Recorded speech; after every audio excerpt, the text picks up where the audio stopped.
ত্রিভুজের ক্ষেত্রফল বিষয়ক পরিমিতির আজকে ত্রিভুজের ক্ষেত্রফল বিষয়ক আমাদের 2 নম্বর ভিডিও। তো ত্রিভুজের ক্ষেত্রফল বিষয়ক আমরা 1 নম্বর ভিডিওতে ত্রিভুজের ক্ষেত্রফল বিষয়ক আমরা একটা ভিডিও করেছিলাম, সেখানে ত্রিভুজের ক্ষেত্রফলের ফর্মুলাটা কী হবে সেই সম্পর্কে আমরা ধারণা লাভ করেছি। যে বিষমবাহু ত্রিভুজ হলে ত্রিভুজের ফর্মুলাটা কী হবে এবং সমবাহু যদি ত্রিভুজ হয় সেক্ষেত্রে ত্রিভুজের ফর্মুলা কী হতে পারে। ওখানে আগে দেখো অঙ্কটা কী বলছে। একটি ত্রিভুজের বাহুর দৈর্ঘ্য 3 গুণ বৃদ্ধি করলে ত্রিভুজটির ক্ষেত্রফল শতকরা কত বৃদ্ধি পাবে? তো করে ত্রিভুজটির বাহুর দৈর্ঘ্য বৃদ্ধি করলে 3 গুণ বৃদ্ধি করবে, ত্রিভুজটির বাহুর দৈর্ঘ্য যা হবে তাতে 3 গুণ বৃদ্ধি করলে ত্রিভুজটির ক্ষেত্রফল শতকরা কত বৃদ্ধি পাবে। যদি ত্রিভুজের বাহুর দৈর্ঘ্য প্রথমে দেখো দেওয়া নেই, তাহলে যখন আমার ত্রিভুজের একটা বাহু নিয়ে নিলাম, ধর আমি 2 নিলাম, যখন ত্রিভুজটার বাহু যখন 2 আছে তখন ত্রিভুজটির ক্ষেত্রফল কত পাবে সেটা আমাকে নির্ণয় করলাম। দেখো যখন 2 ছিল তখন ক্ষেত্রফল দেখালো আমার হচ্ছে 50 বেরোলো। এবার সেটাকে 3 গুণ বৃদ্ধি করে দিলাম, তাহলে বাহু ছিল 2, সেটাকে 6 করে দিলাম, তাহলে 3 গুণ বৃদ্ধি করার পর আমার ক্ষেত্রফলটা 150 আসলো। তাহলে ক্ষেত্রফলটা কতটা বৃদ্ধি পেলো দেখো, আমরা হচ্ছে 150 থেকে যদি আমরা 100 বিয়োগ করে দিই তাহলে আমার ক্ষেত্রফল কতটা বৃদ্ধি পেলো সেটা আমরা বের করতে পারবো।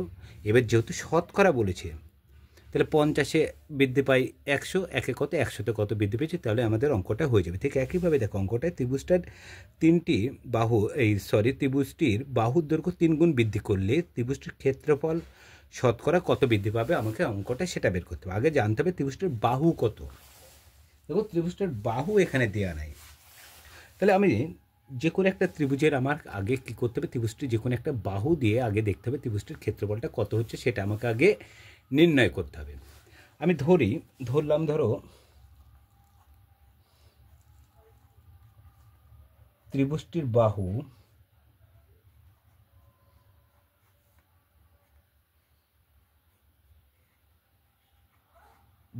ধরলাম আমি এ একক ধরলাম।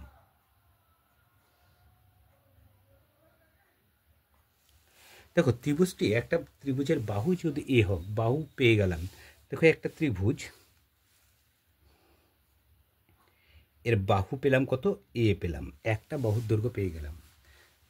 তাহলে ত্রিভুজটির বাহু যদি এ হয় তাহলে এটাও এ, যে কোনো একটা বাহু মানে কি, এটা বলতে চাইছি এটা দেখো আমি সমবাহু ত্রিভুজ নিয়ে করবো। তাহলে কি, তাহলে যদি একটাই হয় তাহলে সব ত্রিভুজের বাহুগুলো কত এ করে হবে।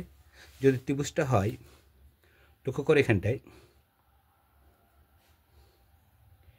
আমি একটা ত্রিভুজ আঁকালাম, এ বি সি আমি নাম দিলাম, যার বাহু কত এ ধরলাম। তার মানে কি এ বি সমান বিসি সমান এসি সমান এ একক হবে, সমস্ত বাহুগুলোর দৈর্ঘ্য কত হবে এ একক। তাহলে ত্রিভুজের যখন, তার মানে দেখতে পাচ্ছি এটা হচ্ছে সমবাহু ত্রিভুজ, তাহলে ত্রিভুজের বাহু যখন এ আসছে সেক্ষেত্রে আমার ত্রিভুজের ক্ষেত্রফলটা কী হতে হবে। অতএব ত্রিভুজের ক্ষেত্রফল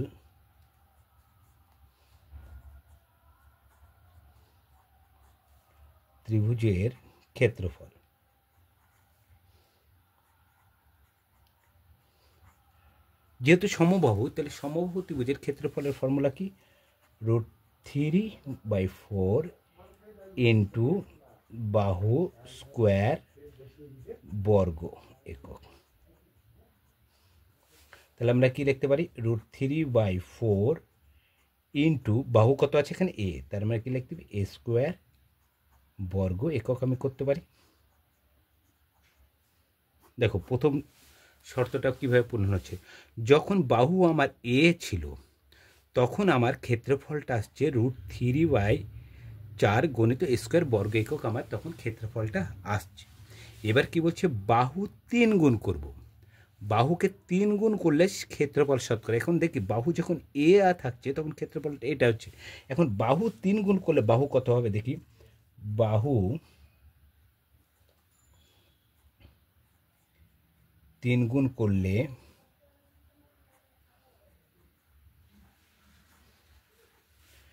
বাহু হবে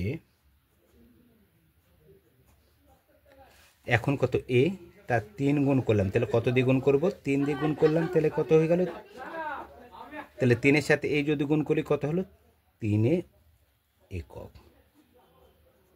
এবার দেখো, লক্ষ্য করো, যখন বাহু ছিল এ তখন ক্ষেত্রফল বেড়ালো এটা, এবার বাহু কিন্তু হয়ে গেল এইটা। দেখো বাহু এখন এর জায়গায় হয়ে গেল কি 3, তার মানে কি এবি সমান বিসি সমান এসি সমান কি আসছে এখন 3। এখন সব বাহুগুলো 3 করে, এটা 3, এটা 3, এটাও 3, সমস্ত বাহু এখন 3। তাহলে এখন ক্ষেত্রফল কত হবে? অতএব অতএব এখন ক্ষেত্রফল হবে, ফর্মুলা একই হবে, তাহলে √3/4 ইন্টু বাহু স্কোয়ার। তাহলে বাহু এখানে কত? 3a স্কোয়ার বর্গ একক। তাহলে কি আসছে এখানে? √3/4, 3a স্কোয়ার মানে কি 3 মাত্রা স্কোয়ার মানে কত? 9a স্কোয়ার বর্গ একক। এবার লক্ষ্য করুন, যখন বাহু ছিল এ তখন ক্ষেত্রফল ছিল √3/4 ইন্টু স্কোয়ার, কিন্তু বাহু হলো 3a, যখন 3 গুণ বৃদ্ধি করলাম তাহলে বাহুটা হয়ে গেল এখন 3a। যখন 3a হচ্ছে তখন ক্ষেত্রফলটা আসছে এইটা। তাহলে ক্ষেত্রফল আমার কি বৃদ্ধি পাচ্ছে, এখানে তো উল্লেখ করে দিয়েছে যে বৃদ্ধি পাচ্ছে। এবার কতটা বৃদ্ধি পেল দেখো, এখানে একটা বাস্তব উদাহরণ লিখে দিই। যখন আমার এ ছিল, দেখো আমার তখন বাহুটার আমার ক্ষেত্রফল ছিল 50। এখন 3 গুণ করার পর 3 গুণ করেছি, তাহলে 3a যখন, তখন আমার দেখালো ক্ষেত্রফল আসছে 80। তাহলে এখন কতটা বৃদ্ধি পেল? 80 মাইনাস 50 সমান কত? 30 বৃদ্ধি পাবে। তার মানে ঠিক একইভাবে কতটা বৃদ্ধি পাবে? এখান থেকে এটা বিয়োগ করলেই বেড়ে যাবে, অর্থাৎ বৃদ্ধি পায় ক্ষেত্রফল। কি বৃদ্ধি পায়? ক্ষেত্রফল বৃদ্ধি পায়।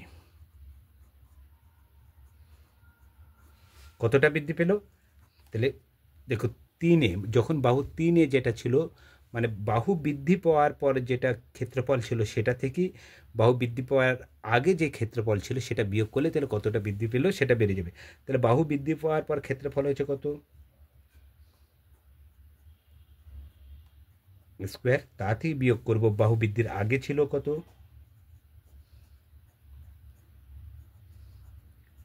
বর্গ একক। লক্ষ্য করো, সবার মধ্যে থেকে √3/4 আর a স্কোয়ার কমন আসছে। √3/4 টু a স্কোয়ার কমন, তাহলে কি পড়ে থাকছে এখানে? 9 বিয়োগ 1 পড়ে থাকে। দেখো এটা কমন, এ স্কোয়ার কমন, তাহলে পড়ে আছে 9, আর এখানে দেখো পুরোটাই কমন গেছে, তাহলে পড়ে থাকছে কত? 1। তাহলে √3/4 ইন্টু a স্কোয়ার ইন্টু 8 বর্গ একক। দেখো এবার অঙ্কটা প্রায় কাছাকাছি চলে এসেছে। দেখো এতটা আমার বৃদ্ধি পাচ্ছে, √3/4² ইন্টু 8 বর্গ একক বৃদ্ধি পাচ্ছে। এটা বৃদ্ধি পাচ্ছে কার উপরে বৃদ্ধি পাচ্ছে? প্রথম ক্ষেত্রফলে। প্রথম ক্ষেত্রফল কি ছিল? যখন বাহু ছিল এ তখন ক্ষেত্রফল ছিল √3/4 ইন্টু স্কোয়ার। যখন বাহুটা বৃদ্ধি পেয়ে 3 গুণ করলো তখন ক্ষেত্রফলটা হচ্ছিল √3/4 ইন্টু 9 স্কোয়ার আসছিল। তাহলে ক্ষেত্রফলটা আমার বৃদ্ধি পেল কত? যে ক্ষেত্রফল বাহু বৃদ্ধি করার পর যেটা ক্ষেত্রফল ছিল সেখান থেকে বাহু বৃদ্ধির আগের ক্ষেত্রফলটা বিয়োগ করে দিলেই আমার ক্ষেত্রফলটা বেড়ে গেল। এখন বলেছে ক্ষেত্রফল শতকরা কতটা বৃদ্ধি পাবে। তাহলে এটা বৃদ্ধি পেয়েছে কি পূর্বের ক্ষেত্রফল থেকে। তাহলে এত বর্গ এককের ক্ষেত্রফল বৃদ্ধি পাচ্ছে এতটা। একে কত? যেহেতু শতকরা বলেছে আমাকে শতকরা বের করে দিলে অঙ্কটা হয়ে যাবে। তাহলে পূর্বের ক্ষেত্রফল কী ছিল? √3/4 ইন্টু a স্কোয়ার বর্গ এককে ক্ষেত্রফল বৃদ্ধি পায়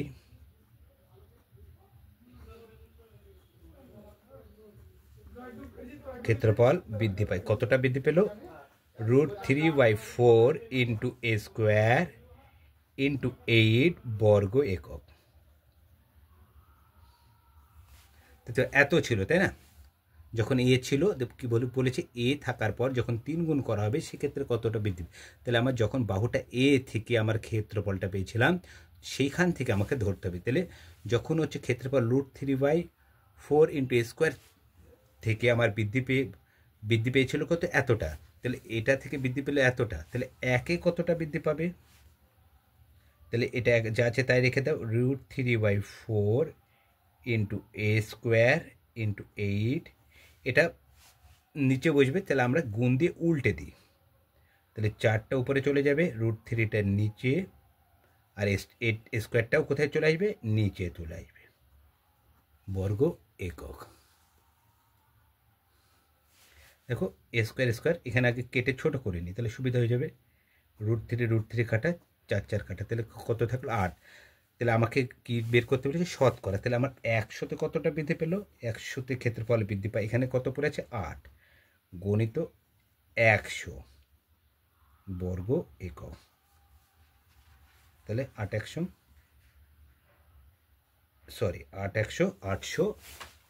বর্গ একক।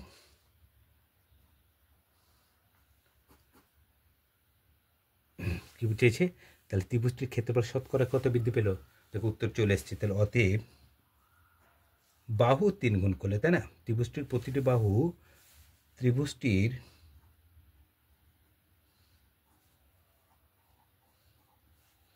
প্রতিটি বাহু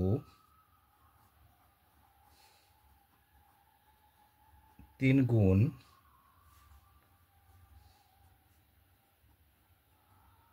করলে কি পেয়েছে, ক্ষেত্রফল শতকরা বৃদ্ধি পাবে না, পাই কত, 800 বর্গ একক। বর্গটা উল্লেখ করে দিই। দেখো শতকরা বলেছে, এখানে দেখো অঙ্কটা 3 গুণ দিয়ে আছে, এখানে 2 গুণ থাকতে পারে, 4 গুণ থাকতে, একই নিয়ম হবে। দেখো এখানে যখনই বাহু দেওয়া নেয় আমরা একটা বাহু ধরে নেব, বাহু ধরার পরে সেটাকে ক্ষেত্রফল বের করে নেব। তবে যত গুণ বলবে, দেখো 3 গুণ, এখানে যদি 2 গুণ বলতো তাহলে এখানে 2 দিয়ে গুণ করে দেখে নিতাম, 2 এখানে 3 দিয়ে গুণ করেছি, এখানে 2 দিয়ে গুণ করতাম, দেখে এখানে বাহুটা হচ্ছে 2a চলে আসতো, সেক্ষেত্রে তার ক্ষেত্রফলটা কত হতো আমরা বের করে নিতাম। তাহলে যে বৃদ্ধি পাওয়ার পর যেটা দেখবো যে কতটা বৃদ্ধি পেলো, সেটা আমরা কি বাহু বৃদ্ধির পর যে ক্ষেত্রফলটা পাবো। দেখো এখানে বাহু বৃদ্ধির পর ক্ষেত্রফলটা পেয়েছিলাম, বাহু বৃদ্ধির পর যে ক্ষেত্রফলটা পেয়েছিলাম সেখান থেকে বাহু বৃদ্ধির আগে যে ক্ষেত্রফলটা সেটা বিয়োগ করে দিচ্ছি, তাহলে কতটা বৃদ্ধি পাচ্ছে সেটা আমার বেড়ে গেল। তাহলে এই বৃদ্ধিটা পেলো কখন পেলো, যে পূর্বের যে যখন ক্ষেত্রফল থেকে পূর্বের ক্ষেত্রফলের উপরে কিন্তু বৃদ্ধি পায় সবসময়, বৃদ্ধি পাক বা হ্রাস পাক সবসময় পূর্বের উপরে ধরতে হয়। তাহলে পূর্বের উপরে আমার কি করব, বাহুটা, তাহলে পূর্বের উপর ক্ষেত্রফলটা বৃদ্ধি পাচ্ছে, তাহলে পূর্বের যখন এটা ছিল সেখান থেকে বেড়ে এটা হলো, এখন কতটা বাড়লো, এতটা বেড়েছে। তাহলে এখান থেকে তাহলে এত বর্গ একক ক্ষেত্রফল বৃদ্ধি পাচ্ছে, এত একক, তাহলে একে কত, দেখো এটা নিচে ভাগ হিসেবে বসবে, সেহেতু গুণ দিয়ে উল্টে দিলাম, এখানে একটু কেটে দিলাম যাতে সুবিধা হয়, হচ্ছে নাহলে হচ্ছে একই জায়গায় একটু কাটাকাটি করতে অসুবিধা, এখানে আমি কেটে একটু ছোটো করে নিয়েছি। তাহলে 100তে যেহেতু শতকরা বলেছে, অতএব আমি 100তে কত বৃদ্ধি পাই, তাহলে খুব সহজেই আমাদের অঙ্কটা হয়ে যাচ্ছে। তাহলে ত্রিভুজের ক্ষেত্রফল বিষয়ক আজকে আমরা যে 2 নম্বর ভিডিও দিলাম, আমরা হচ্ছে ক্ষেত্রফল বিষয়ক আরও 2টো ভিডিও করবো, ক্ষেত্রফল বিষয়ক টোটালে আমরা 4টে ভিডিও করব। এর মধ্যে আশা করি মোটামুটি তোমাদের ধারণাটা অনেকটা স্পষ্ট হয়ে যাবে। আর পরিমিতির তাছাড়াও অনেক আছে অঙ্ক, আমরা পরিমিতিতে প্রায় অনেকগুলো ভিডিও আমরা করব, যেখানে তোমাদের পরিমিতির সম্পর্কে আশা করি তোমাদের হচ্ছে কোনো হচ্ছে প্রবলেম থাকবে না, সেই প্রবলেমগুলো তোমরা এই সমস্ত ভিডিওর মাধ্যমেই তোমরা উত্তরগুলো পেয়ে যাবে। আমার যে নতুন চ্যানেল আমি বারে বারে উল্লেখ করি, ম্যাথ সাইন, এই চ্যানেলে তোমরা যেতে পারো, দুপুর 12টার সময় এখানে একটা শর্ট ভিডিও ছেড়ে যায়। তাছাড়া আমার চ্যানেল যেটা, এটা আমার হচ্ছে কি শর্ট চ্যানেল, আর এটা হচ্ছে কি লং চ্যানেলেও আমি একটা শর্ট ভিডিও ছেড়ি। কখন ছেড়ি, এটা সন্ধ্যে 6টার সময় ছেড়ি ইন্ডিয়ান সময়। সেখানেও হচ্ছে কম্পিটিশন, বিভিন্ন কম্পিটিশন পরীক্ষার অঙ্ক আমরা এখানে ছেড়ে থাকি, এবং সেখানে মানে তোমরা যদি হচ্ছে ম্যাথ সাইন এবং হচ্ছে আমার এই দুটো চ্যানেল থেকে প্রতিদিন একটা করে শর্ট কালেক্ট করতে পারো, টোটালি 2টো শর্ট কালেক্ট হয়ে যাবে। তাহলে যদি করতে পারো, বিভিন্ন কম্পিটিশন পরীক্ষার অঙ্ক তোমরা বেশ ভালো ইজিলি নামাতে পারবে, কারণ ওখানে নিয়ম সহ আলোচনা করে, নিচের সূত্রটা উল্লেখ করে দেওয়া থাকে, তারপরে অঙ্কটা করে থাকে। সেজন্য তোমরা কি সহজেই তোমরা শর্ট অঙ্কগুলো বুঝতে পারবে যে আমরা কোন নিয়মে অঙ্কগুলো করছি। আর তোমাদের যদি চ্যানেলটা ভালো লেগে থাকে তাহলে তোমরা লাইক, কমেন্ট, শেয়ার করবে, যাতে আমি কাজ করার উৎসাহ পাই। আজ এই পর্যন্তই, আমরা সামনের ভিডিওতে ত্রিভুজের ক্ষেত্রফল বিষয়ক আরও ভিডিও নিয়ে আসবো। ততদিন ভালো থেকো।